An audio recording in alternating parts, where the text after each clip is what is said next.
Welcome to the second last section of the course. The second last section is web development tools and libraries. So in this section, I'm going to introduce how Chrome and other browsers provide development tools for us as a developer to develop the website more easily and more easier and more faster. And also in the second video, I'm going to introduce one of the most famous libraries called the Bootstrap. I'm going to teach how we can leverage the power of Bootstrap to make our website more beautiful, and we can develop the website in a shorter period of time, and how can we use their code as well.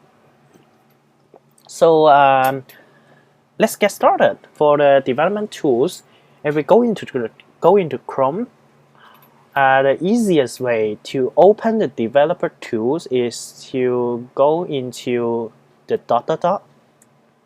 choose more tools, and then choose developer tools.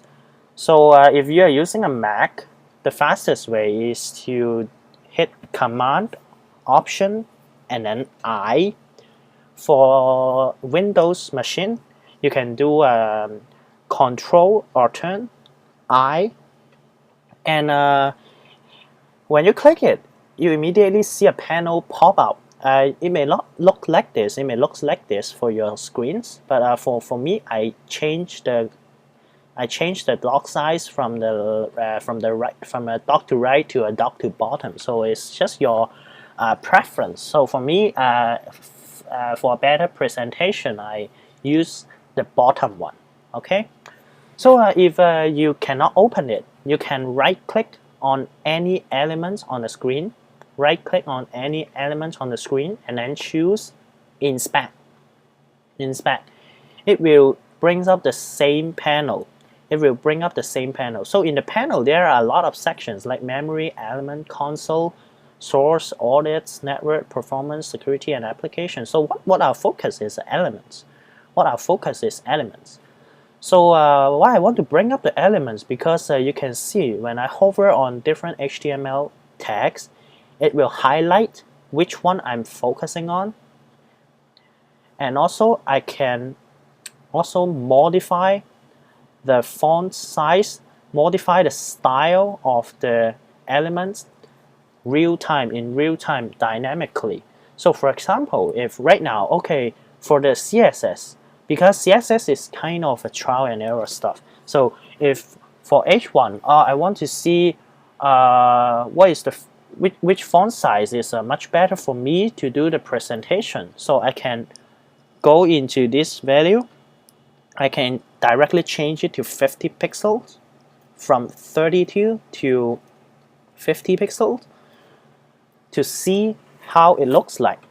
So for a more convenient option is you go into this value and then hit up and down. It can immediately show the response of how the fonts will look like. Apart from the font, we can also change the background color by clicking this button at the right corner of the element.style. You can add a background color, and you can choose any color on the color panel.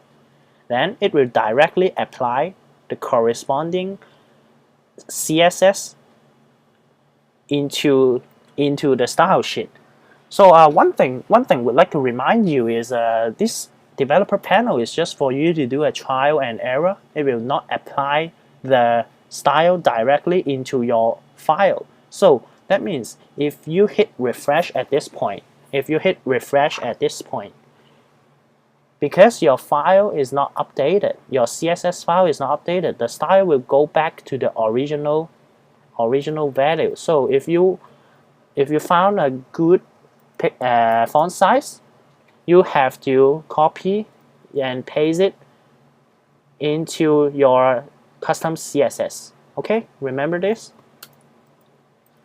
This warm reminder. So this development tools is actually helpful for you to play with the CSS. So hope this can save you some time, and see you in the next video.